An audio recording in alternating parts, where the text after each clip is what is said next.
Well, hey, if this sounds familiar, it's because I shared this almost 2 years ago. Anyway, one evening my wife and I were watching a documentary on penguins on TV. You see, we're birders and penguins are birds. Anyway, the narrator's voice seemed vaguely familiar to us.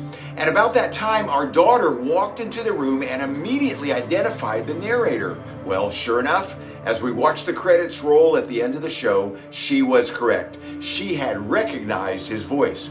Here's a question for all of us. Do we recognize God's voice when he speaks to us?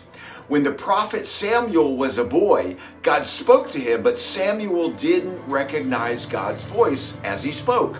This happened 3 different times, but later, as a prophet, he was the mouthpiece through which God spoke to an entire nation because he heard and recognized God's voice.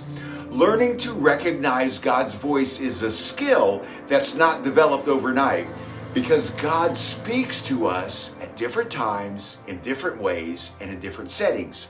Recognizing God's voice requires, number 1, spiritual maturity. Jesus said in John 4, his sheep follow the shepherd, for they know his voice. Notice he said his sheep, not his lambs. Young sheep, that is lambs, follow adult sheep until their senses are trained so they recognize the voice of the shepherd. This means we need to grow spiritually so that we can recognize God's voice. We can't remain as immature lambs if we want to recognize the voice of God speaking to us. Recognizing God's voice also requires, number 2, not being limited by previous experiences. When God spoke to Moses, the mountain shook. When he spoke to Elijah, it was a gentle and quiet voice.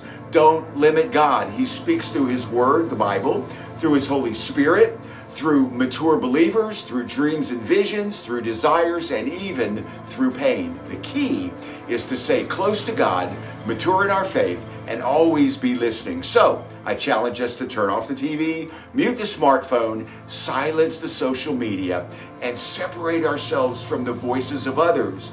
We need to listen to and for the voice of God. God bless you.